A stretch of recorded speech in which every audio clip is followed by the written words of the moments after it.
Nobody wants to end up in family court, but if you do, you want an honest, experienced family law attorney by your side to help minimize the stress, mental anguish, and legal costs that divorce and custody matters bring. Welcome to In Your Best Interest. Texas divorce attorney and entrepreneur Justin Sisemore of the Sisemore Law Firm, entrepreneur Andrea Jones, freelance writer Mary Maloney, and guests share insight on what to expect and how to handle family law matters, the changing landscape of family law, and living the entrepreneur's life. Now, on to the show. Some of the biggest battles that play out in the family courts involve child custody. If you're gearing up for a custody battle of your own, it's important to understand the different options that are available to you. In this episode of In Your Best Interest, we'll discuss the difference between joint custody, 50-50 custody, primary custody, and sole custody, while shining a spotlight on the rights parents have under these different arrangements in Texas. Thanks for joining us for this episode of In Your Best Interest. I'm Mary Maloney, and today attorney Justin Sisemore, who's joining us remote today, as well as entrepreneur Andrea Jones. And I will try to clear up some misconceptions about child custody in Texas. So Justin, ground zero for custody starts with joint managing conservatorship here. Can you explain what that means and why it's generally a starting point in the Texas family courts? Well, joint managing conservatorship really is a title, and I'm very careful when we talk about joint managing conservatorship to not get too broad-based with the title and really break it down into what it is and what it isn't. So joint managing conservatorship in its purest form basically means that the parties reach agreements for key rights and duties in a child custody action. So what that means is we always talk about the big three: the right to establish the residence, make educational and medical decisions, and the right to make psychological and psychiatric decisions for the child or children. And so when you talk about joint managing conservatorship, generally speaking, if you just start from the baseline, all of those rights would be subject to the agreement if it's true joint managing conservatorship, because what the court is saying in an order is that both parents equally contribute to the child's well-being, welfare, and decision-making that's involved with respect to conservatorship. It's also broken down into possession and access, and then obviously you have the financial, being the health insurance, the child support, payment of daycare, and medical expenses. And so true joint managing conservatorship in most people's minds is we're just kind of a 50-50 up the gut, if you will. And what I see a lot of clients doing is saying, well, the order says joint managing conservatorship, so we're just neutral. Well, you really need to break down those rights and duties, because it's not always neutral.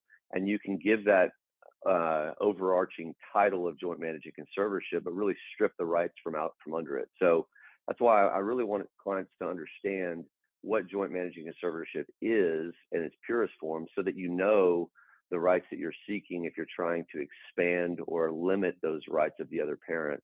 And just calling them the joint managing conservator really doesn't have much significance unless you dive into those rights and duties. So, Justin, can you talk a little bit about how joint custody or joint managing conservatorship and 50-50 custody are actually different? Because there's definitely a misconception about that. Yeah, one of the questions I get a lot is just, can we do a 50-50 arrangement, or I want custody? And keep in mind, the presumption in the Texas Family Code is that joint managing conservatorship is in the best interest of a child or children. And so when you go in with both parties having remotely clean hands, you're dealing with a situation where the courts say, hey, joint managing conservatorship is where our starting point is. And unless you really have issue with decision making, or a party that just kind of steps out of the decision making process and or really gets in the way of the other party, you don't really see the courts too often wanting to eliminate the other parent's ability to participate. But you do have a trump card. And what that trump card generally entails is, for example, in education, if one party has the exclusive right to make educational decisions after consultation with the other parent, or subject to the agreement, or the sole and independent right, those are really your spectrum of different options in a conservatorship right. And that's just on the education and limited to education. Same for the issue of medical. Independent as to medical, or one party has the exclusive right, or the party has the right to make medical decisions after consultation, or subject to the agreement. And the reason why those are all significant is because they have very different connotations on a going forward basis. Obviously, when you have a child that's 2 years old and you have a joint managing conservatorship with education being subject to the agreement, and the child's not in school yet or doesn't have any special needs or extracurricular needs that the school may impose, or similar with respect to the medical or psychiatric and psychological treatment of the child with respect to medication, the courts really have kind of want to take this ground of imposing a superior right as a tiebreaker in the event that parties reach an impasse. And the reason that's important is because if you don't have a tiebreaker, i.e. the person with the exclusive right after consultation, then you end up at an impasse, and or you end up with two parties making entirely different decisions for the child. And you can't have consistency, you can't have decisions made. And oftentimes the schools and or medical professionals are just in conflict with the parents, and they just want to step out. So courts try to eliminate a lot of that conflict, and they also want to eliminate the parties' need to come right back to court in the event that there's an impasse. So when we talk about joint managing conservatorship and 50-50 arrangements, I get a lot of parents, fathers and mothers that call and say, hey, I just want to be equal. And even with the possession and access schedule that is 50-50, you can still have those trumping provisions in there that are necessary to make decisions and avoid court intervention. So what I tell all clients is, look, really think about what your role is with the child and what you've been doing and your level of involvement, because I can ask one or two questions of somebody who comes to court and says, hey, I want primary and I want the exclusive right to make medical decisions and educational decisions for the child. And I can really open up that client in cross-examination on the opposing side and ask them very specific questions that they just don't have the answers to.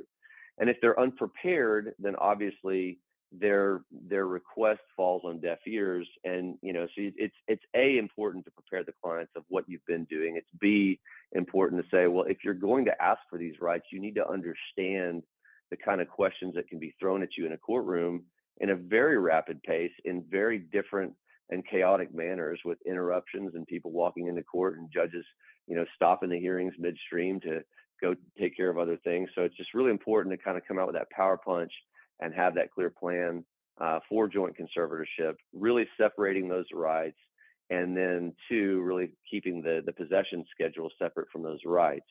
The other thing I want to touch on just very briefly is just the hierarchical structure or org chart for, in my opinion, what courts look at.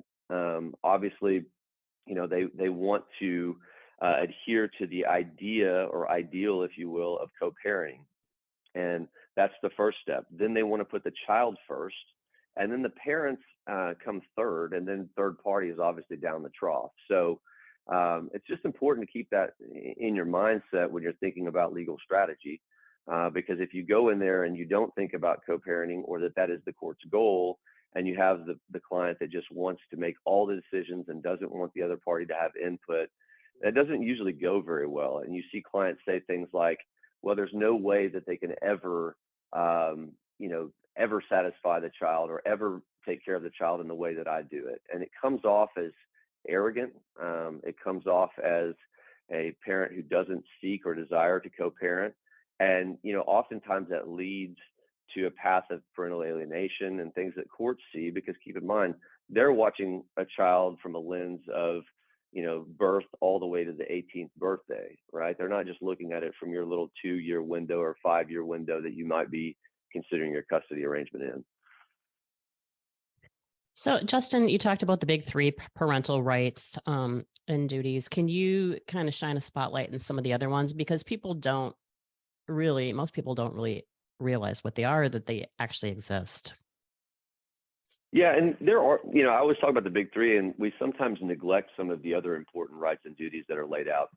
Keep in mind, with joint managing conservatorship, you're always going to have the ability to access medical information and school information You have duties that are laid out to support the child and care for the child and discipline the child and not abuse the child. You know, the common decent human components, if you will, as far as the legal duties. But when it comes to the specific other duties that are relevant, you know, the right to enlistment and armed services and things like that, we don't have the draft anymore at young ages, so those aren't as important. But we are seeing a lot more issues come up with the right to service and earnings of the child. Specifically, we represent a lot of high-profile athletes, and so, you know, when you're dealing with athletes and their kids and other kids that are going through custody cases that may be involved with name, image, and likeness, or the NIL as the acronym, you know, they're not supposed to be engaging these children until the 18th birthday. But let me just be very clear, they definitely are. You see on YouTube every day some kid that's throwing a football 60 yards that's 13 years old. They're already positioning and posturing that child, and may even be compensating that child in the form of YouTube or Bitcoin, or setting the child up for certain advertising vehicles. And so the rights to service and earnings can be important. The right to religious and moral trainings, we still have a conflict with the First Amendment, right? So I don't see courts step on parents' ability to raise a child in certain religious facts very often. You know, obviously, if there is one party that is engaging in very odd behavior, cult-like behavior, we've had these extreme outliers, but you generally, you know, just are dealing with, in religious and moral training, you know, the aspects of how you discipline, and those are really done not so much in the right and duty section, but actually injunctions against things like corporal punishment. You know, making sure that the child attends activities or tutoring, making sure that the child attends church functions, if the other party has the exclusive right to designate the religious and moral training of the child. So we don't see the courts getting too involved in the other rights as much. And obviously the right to marry, you know, that doesn't come up a whole lot in our profession, because, you know, most people aren't getting married at 16 anymore. And so the right to consent to those elements like armed services and marriage don't come up as much. And those, that's why I just kind of stick with the big three, because with the big three comes a lot of other components in it that really allows for the decisions to be made anyway. And that's really what clients are after when they're seeking custody. When they say, I want primary custody, or I want custody, that's really what they don't understand what they're seeking, but that's how they get custody, is those big three. All right, so let's kind of move on and talk about the difference between primary custody and sole custody, because a lot of people get confused about that. Can you explain the difference between those two? Again, we're dealing with the concept of titles, and I feel like what a lot of attorneys and clients do is they skip straight to the conclusion or the title. I want custody. Well, that's a judge's decision, right? Best interest of a child and conservatorship is generally left up to a judge. Oftentimes that starts with the associate court in the temporary orders, and it ends up getting converted after discovery into a mediated settlement agreement at mediation. And generally speaking, like you say, you have the temporary orders that lead into the mediation, and they are the leverage piece. And so then you get a mediated settlement agreement that has the conservatorship provisions, the visitation and access provisions in there. And with respect to sole conservatorship, when we talk about titles, again, I can name you joint managing conservator, but I can strip you of the titles, meaning I can say one party, you're joint managing conservators, but mother has exclusive on education, medical, and the big three and the other rights. And the title of sole managing conservatorship is really irrelevant. Sole managing conservatorship was really developed for situations where you have parties that really get in the way of decision making, and or at every turn they're just putting up a roadblock. And so courts will use that as a kind of last ditch effort to say, all right, you're not going to be involved at all. And because mom tried to call you and you put up a roadblock and you threatened the counselors and you threatened the teachers in the school, and you made these brush fires turn into forest fires at every turn. Now we're going to strip you completely of your rights, and that's when we're going to go to sole. The other instance where we see sole is, unfortunately, in the situation of family violence. The Family Code has a very clear provision that in the event that the court finds under the Penal Code that family violence has been committed, the court shall not name you joint managing conservators. And I can't tell you how many times there's been a protective order and or a finding of family violence, and I see joint managing conservatorship, and I'm like, how did you get named joint managing conservatorship or joint managing conservator? And the answer is, well, my lawyer didn't tell me about that, and it's a mandatory provision. So sometimes they reach agreements. So they made a finding on temporary orders that there was family violence or there was a protective order, and they just kind of walked through an order that has JMC or joint managing conservatorship in it. And so now all of a sudden your ceiling and floor is this new title, when if you didn't strike while the iron's hot or while that event was very fresh and relevant to the child custody provisions, now you affect child custody modifications in the future. And, I always talk about the idea of where you left off in the last order is a good starting place for where you go in a modification. So if you're a sole managing conservator and a party has limited or supervised access, it's much harder for the other party to come back and then request a custody flip.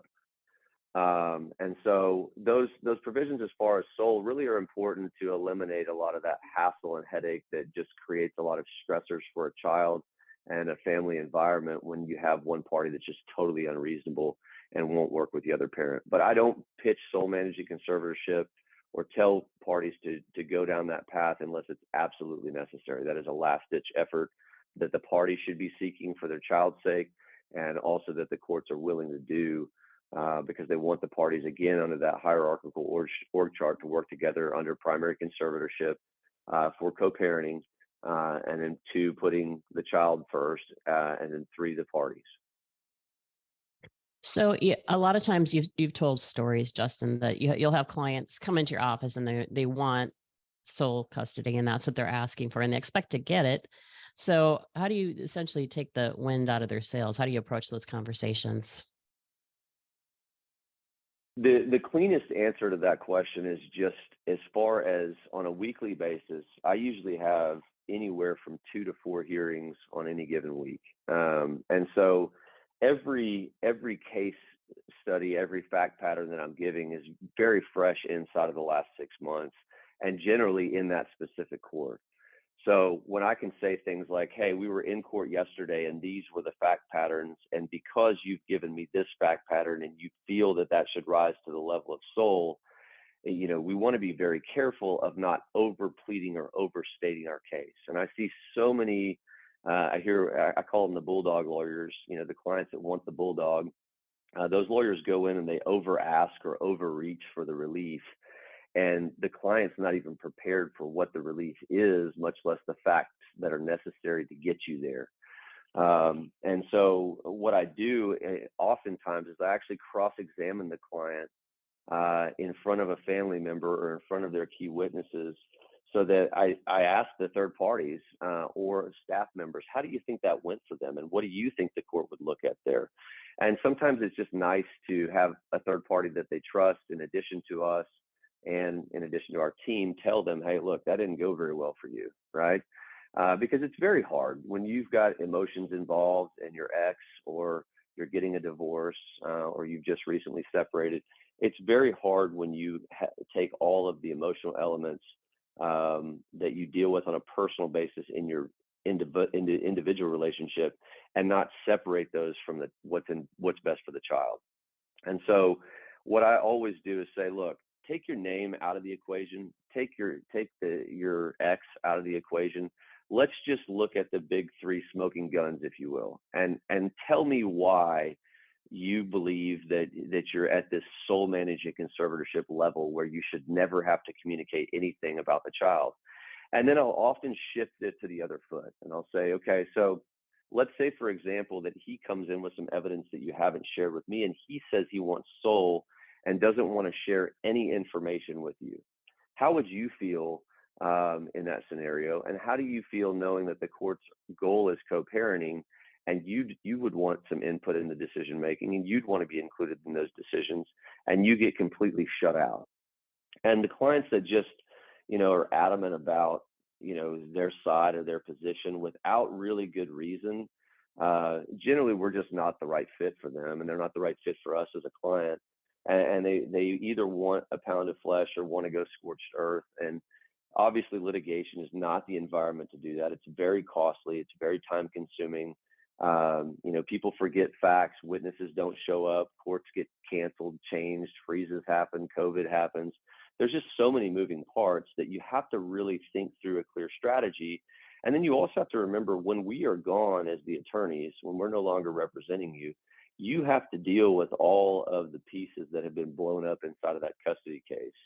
And so if you want to do things like change weekends or go and have, your family take the kids for an extended vacation and it's not in your order, it's very challenging when you've gone scorched earth on the other side to get them to agree to anything.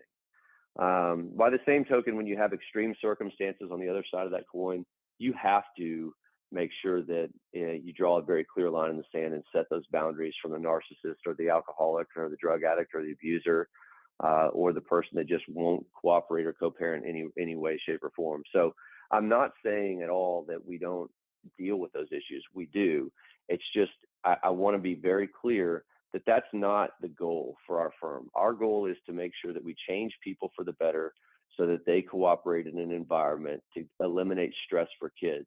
And I don't care how many times you do it and how good of a lawyer you are, if you blow up the world in a child custody situation, that child inevitably is going to be extremely anxiety ridden, extremely stress ridden, generally have all kinds of psychological and social issues that take years of healing. And so any lawyer that just comes out of the gate swinging and beating their chest or whatever they do, I feel like it's a total disservice to clients, because they're emotional and they want to win, and most importantly, they want to make sure that they're heard. And if you just bear witness to all that and you don't really lead in the form of litigation, you create an environment that just is toxic for a child, and that's just absolutely the worst thing you can do, in my opinion. And I think, from a parent perspective who has gone through this, I think, again, we talked about this over and over again. What is the best interest of the child? And we get so many calls where you can clearly hear that the only reason they want to go for a certain custody, that they are trying to hurt the other parent. Oh, I'm going to take the kids away from her because she has done X, Y, and Z to me. Or I'm not going to let him have access to the kid because he left me for another woman. All those different scenarios. And at the end of the day, the only thing that matters are the kids. And the kids should be with both parents. You already mentioned that there are certain situations where that's not possible. But at the end of the day, it's all about the kids. The kids should see both parents. They should be involved in both parents. And major decision like a surgery or something, the other parent should have at least a say-so or share opinions, even if one person trumps the opinion at the very end. But it's very sad to see that people try to have their personal battles and try to put that on the kids, especially when the kids are little. There's another 15 years, 10 years, whatever. You have to get along with each other. So it's very sad to see. Don't do that. Just focus on the kid. What would the kids, or think about your own parents. What would you, when you were a kid, how would you have felt if your parents would have done that to you? That you couldn't see your mom or couldn't see your dad anymore, or mom or dad is not involved. It's very sad. Don't do it. Yeah, Mary, on a final point on that, I oftentimes project to the future with respect to your kids having kids and getting married and going to college receptions and high school graduations, because when you're thinking about a 3 to 5-year-old, you're not thinking that far down the trough. And so buying a vehicle for a child, paying for extracurriculars, a lot of times those provisions aren't going to be ordered, right? And so if you just blow up the world and go scorched earth again, you create scenarios that don't foster those environments. So you're really left out, while you've got the exclusive on decision making, you're really left to raise that child on your own financially. And the child support laws in Texas, as we know, with the cap of about $9,300 a month on the wages, you have one child at 20% of that, 2 kids at 25% of that, 3 kids at 30% of $9,300 as max child support, unless there's special needs.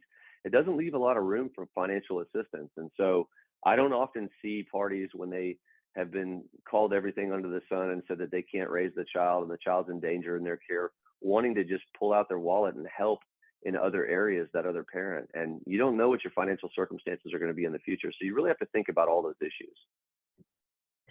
So, in closing, for both of you, I'd really like to leave people with some tips on how to successfully co-parent and share custody. Andrea, you have like lived it for many Mhm. years, and Justin, you guide clients through it all the time. So, I would love to hear both of your perspective on that as we close the podcast.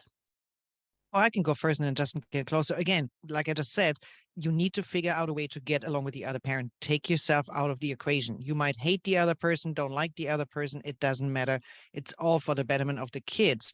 The kids should come first in all situations. And then you sometimes have to swallow down what you want to say.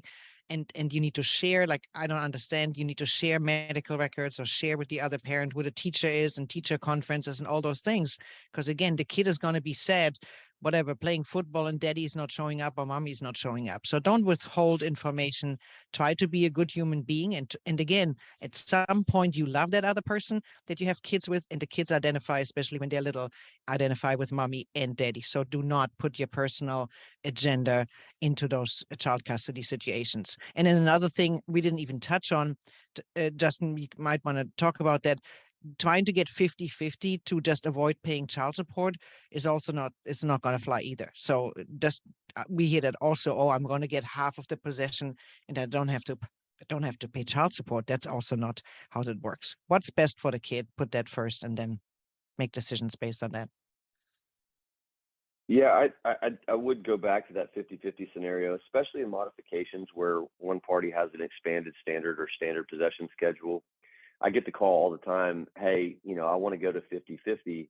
And the family code is very clear in case law that supports, the parent with the exclusive right to designate the residence, that in order to modify that and get temporary orders, you have to have a material and substantial change in circumstances that significantly impairs the emotional health, safety, and welfare of the child. And I mean, I can't tell you how many times parties file these 50-50 requests and we just go shut them down in the beginning in the temporary orders. Because they didn't do their homework and didn't do their research and didn't file the pleadings properly, didn't put the affidavits, didn't state all the facts that are necessary. The court's supposed to refuse and shall refuse to set a hearing if they don't find it. But sometimes they walk this through, they get a setting, and then you get to court and you hear parties, just come up with nonsensical approaches as to 50-50, or they just come in and literally say what's contrary to the law, which is, I just want more time. Well, tough cookies. That's not what the law states. And so I think 50-50 is a very careful observation and consideration when you're going to spend money on an attorney. They should really walk through the likelihood of that. But getting back to your question, Mary, as far as what I do with clients and with respect to co-parenting, I think the cleanest way to co-parent is to not project your beliefs or your speculation or your conclusion on the other parent. And what I mean by that is, if you are saying, hey, this child is always upset when they come back from you because of what you're doing at your house, or what's going on with your wife over there, or whatever the situation is, you don't live there, you don't know what's going on, first of all. And second of all, a lot of that's going to be hearsay. It's not going to come into court in the form of evidence. So the best way to really get information that solves these problems is to let the other party know, hey, how can we address these issues? I know you have issues with this counselor. Who would you suggest, and tell me why, right? Ask more open-ended questions when you're trying to get answers nailed down. I do that in depositions all the time, because usually the other party will expose themselves, or they'll kind of box themselves into a corner. And if they just shut down, well, then you've got them. You know that you've got them, right? And if they really open up and they go, wow, this person really wants to have my input, sometimes you can, even with a totally toxic relationship, just by asking, what do you think about this? Or the child, I took away his phone. I just want to make sure at your house, I'm following consistently with what your discipline side is. How do you handle this? Well, I don't have discipline problems at my house. Well, that's just not true, right? That's just a dramatic response. And so you can get those dramatic responses, blow them off, know that that's not true, and ask them things like, well, look, We can both acknowledge that we may have different opinions, and I want to make sure that we're not just, being toxic with each other. So what are your thoughts about going to a co-parenting counselor and just having an intermediary to teach us how to communicate? Because I'll fall on the sword. I'll wave the white flag. I'll say that I'm not the best at it. And when you take that humble approach and that open-ended approach, I think you get a much better result out of the other party. And if you don't get that result, obviously now you have the party's statements directly, and you can testify to those statements directly in a courtroom. You can, when you've offered open-ended, white flag raising, if you will, in text messages or emails or conversations, and the other party snaps back at you with very harsh tones or unrealistic expectations, you can use that against them, and you put that in your timeline. And that's when we really kind of expose the other side in a big way. And being firm and doing that is exactly what the strength and cross-examination of the best family lawyers out there are. And one thing I want to add too is, remember, when you go to those custody battles, it's because you are getting divorced or you're already separated from the other party. And part of that reason is that you did not see eye to eye. So don't expect the other party to agree with everything you want to do. And again, if they don't agree and you can't find a solution, then you just have to bless and release. Unless the kids are in danger, they're not going to die. If you want the kid to have a cell phone, and the other parent doesn't want that, so be it. I mean, it's not going to impact the kids. My kids are all over the age of 18, and they all turned out great. And we had all kinds of disagreements about the stuff. At some point, you just got to say, this is not endangering the child, and it's going to be okay. In the long run, it's going to be okay. Don't fight over those things that are really not important. Great point. Any final thoughts from you guys on this topic? I know there's a lot more we could go into, but for today. Yeah, I'll just leave with this. I've talked before about being an amicus attorney. I used to be an amicus attorney on over 100 cases where I represented kind of the intermediary of the child's wishes and exposing party shortcomings and or over lawyering to a court. And I will tell you that in almost every one of those kids, and this is really telling, and some of those relationships were very toxic, in almost every one of those cases, I asked the clients to sit down and say, all right, I want you to tell me 10 things you want to change about the other parent. And then you tell me 10 things. And we stopped at each one and kind of addressed how we could address those. But then when I got to the child, and some of them had some really significant changes and some opinions. When I got to the child, I said, do you love your mom? Yeah. Tell me, do you love your dad? Yeah. And how do they treat you? Well, they're great. What do you not like about how they treat each other? I just don't want to be in the middle of this. If you could have a wave a magic wand and you could have anything you want in life, I mean, anything, any toy, any car, anything, what would it be? I just want my parents to stop fighting. Almost 90% of the kids came out and said that. And in very toxic relationships where I was hired and brought in by the court to calm the waters, that's what they said. So if that doesn't leave you with some wisdom, for the parents out there that are about to file a custody case or about to be in a divorce, I don't know what does. And if you think that you've got all the answers as the parent, when I don't, and I've been doing this thousands of times for 15 years, I can tell you, you need to really have an open mind, an open heart, and open ears, and be willing to make some changes to get where you need to be so you can co-parent. And if you can't, then we could absolutely put those boundaries in place, and the courts will enforce them over time, and it won't be on your dime or your time, as I always say, but they will execute very serious orders and really limit the other party from getting in the way of a good relationship with that child, and more importantly, getting in the way of two parents that are trying to work together. So let's just do the right thing, people. It's not that complicated. Yeah, I think that's a great place to wrap up today. So if obviously there's more things that we can talk about on the topic of child custody, and we will, but if you have anything specifically you'd like us to discuss on this podcast, please let us know.